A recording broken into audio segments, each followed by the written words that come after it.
बेरुखी से तेरी यूं दिल का जहां बैठता है, जैसे बारिश में कोई कच्चा मकान बैठता है। राजेश रेड्डी जी का ये एक शेर है और मैं हूं पुलकित आपके साथ केबीएन पर। कहीं ना कहीं ये शेर इस वक्त बिल्कुल फिट बैठता है ब्राह्मणों के ऊपर, क्योंकि ब्राह्मणों में भी नाराजगी नजर आ रही है सरकार से, जिसने योगी सरकार के माथे पर बल्ला दिया है और शीर्ष नेतृत्व को मजबूर कर दिया है ब्राह्मणों का पक्ष जानने के लिए। इसी मुद्दे को हमने थोड़ा और गंभीरता से खंगालने की और गहराई से निकालने की कोशिश की है, अलग अलग लोगों के साथ बातचीत करके कि उनका क्या रुख है, क्या वाकई में इस उत्तर प्रदेश में ब्राह्मण नाराज हैं इस योगी सरकार से, या फिर सब कुछ ठीक ठाक है, केवल या विपक्ष की एक साजिश भर है और कुछ भी नहीं। तो आइए जानते हैं। इस उत्तर प्रदेश में लगातार हो रही ब्राह्मणों की हत्याओं पर 12% ब्राह्मणों का जो वोट बैंक है वो कहीं ना कहीं योगी सरकार से बहुत नाराज नजर आ रहा है। आज इसी मुद्दे पर हमारे साथ समाजवादी पार्टी के सीनियर लीडर और पूर्व कैबिनेट मंत्री उत्तर प्रदेश सरकार श्री प्रोफेसर अभिषेक मिश्रा जी हमारे साथ हैं। आइए जानते हैं उनकी क्या राय है इन ब्राह्मणों की हत्याओं के मुद्दे पर और उत्तर प्रदेश में बिगड़ती हुई कानून व्यवस्था पर। सर, बहुत बहुत स्वागत है आपका। Thank you. आज की तारीख में देखिए, क्रिमिनल होता है। क्रिमिनल का कोई धर्म, क्रिमिनल की कोई जात नहीं हो सकती, क्रिमिनल का कोई दूसरी आइडेंटिटी हिंदुस्तान के सेक्युलर व्यवस्था में, संविधान के तहत, कानून के तहत नहीं मानी जा सकती। तो कोई ये कहे कि कोई विकास दुबे की वजह से ऐसी बात कर रहा है, तो विकास दुबे जैसे लोग किसी का रोल मॉडल नहीं हो सकते। रोल मॉडल वो होगा जिसको आदमी देख करके कहे कि मेरा बेटा, मेरी बिटिया ऐसी हो जाए। लेकिन जो नाराजगी हो रही है, ये भी सच है कि जब अगर धुआं उठता है तो कहीं ना कहीं कोई ना कोई आग, कोई चिंगारी जरूर है, कोई नाराजगी जरूर है। नाराजगी अगर है तो नाराजगी इस बात को लेकर के है लोगों में कि जो एक 11 साल का बच्चा, और ये सिर्फ ब्राह्मण समाज की बात नहीं कि ब्राह्मण समाज अकेला नाराज है, ब्राह्मण समाज तो है ही है। मुझे लगता है आज उत्तर प्रदेश का हर समाज, हर वर्ग, हर धर्म, हर जाति के लोग नाराज हैं इस बात को देख करके कि 11 साल 12 साल के बच्चे को जमीन पे बैठा करके, हाथ उसके ऊपर आपने उस तरह करा करके फोटो वायरल कराई, जानबूझ करके पुलिस ने फोटो वायरल कराई, प्रशासन ने, शासन ने फोटो वायरल कराई, जिससे कि उसको आतंकवादी जैसा एक खबर बने और उसको बुरा लगे। उसमें हर आदमी अपना परिवार देख रहा है। मुझको कहीं ना कहीं, मेरा 11 साल का 12 साल का बेटा है, तो मुझको लगता है कि अगर मैं कोई गलती करूं तो मेरे बच्चे को ऐसी सजा नहीं मिले। इस बात से लोग नाराज हैं। तो क्या समाजवादी पार्टी आज खड़ी है ब्राह्मणों के साथ? समाजवादी पार्टी, हम लोग एक सेक्युलर व्यवस्था में विश्वास करते हैं। हर धर्म, हर वर्ग, हर समाज के साथ खड़ी है और आप जिसका नाम लेंगे उन सबका जवाब हाँ है। निश्चित रूप से पूरी ताकत से, पूरे सामर्थ्य के साथ, पूरे रिसोर्स के साथ, हर लेवल पे, हर लेवल की लड़ाई लड़ने के लिए समाजवादी पार्टी साथ खड़ी हुई है। देखिए, समाजवादी पार्टी में सबको अपना अपना काम करना है। हम लोग भी एक पार्टी के सिपाही हैं, कार्यकर्ता हैं। ये तो पद और हायरार्की सरकारों में तो काम करती है, पार्टियों में नहीं काम करती। पार्टियों में तो एक राष्ट्रीय अध्यक्ष जी होते हैं, बाकी सब के सब बराबर, सब कार्यकर्ता।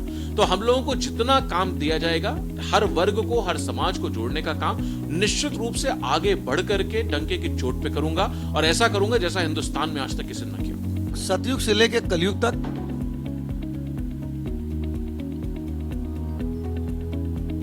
ब्राह्मणों का सम्मान अगर किसी ने किया हृदय से, वो कृष्ण जी के हृदय में है। और इस धरती पे कृष्ण के रूप में अवतार माननीय अखिलेश जी,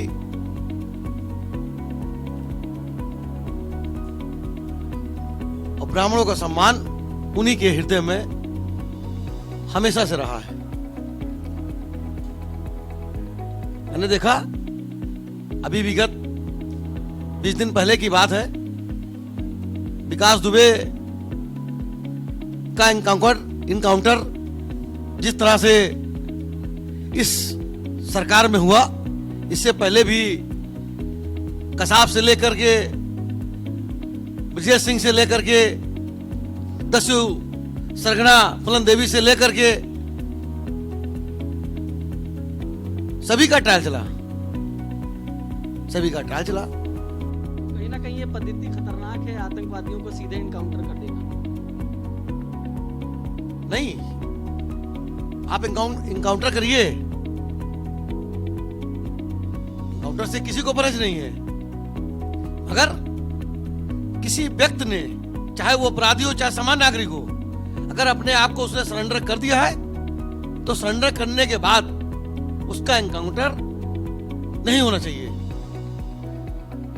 आपने तो संविधान के तीनों स्तंभ को ताक पर रख दिया, स्वयं ताकतवर हो गए। संविधान को दरकिनारे करते हुए आपने अपने आप को ताकतवर मान लिया। कहीं ना कहीं असंवैधानिक कार्रवाई हुई है। बिल्कुल हुई है। समय आने पर 2022 में इसका परिणाम आपको मिलेगा, मगर ब्राह्मणों को सम्मान अगर मिलेगा और मिलता आया है वो कृष्ण जी के हृदय में है।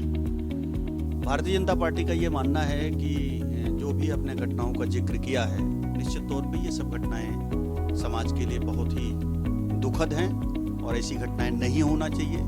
लेकिन मैं आपको बिल्कुल स्पष्ट करना चाहता हूं कि उत्तर प्रदेश की योगी सरकार जो है, ये सारी घटनाओं पे बहुत ही कड़ाई से कानून का पालन करते हुए सारे जो आरोपी हैं ये सारे गिरफ्तार किए गए हैं और इनके ऊपर कठोरतम कार्रवाई जो कानून की जा सकती है वो की। जो ब्राह्मण अपराधी हैं वो उनका इनकाउंटर हो जाता है उठा के घरों से, लेकिन जो अन्य जातियों के लोग हैं उनका इनकाउंटर नहीं होता है। ऐसा कहीं ना कहीं ब्राह्मण समाज में एक संदेश गया है।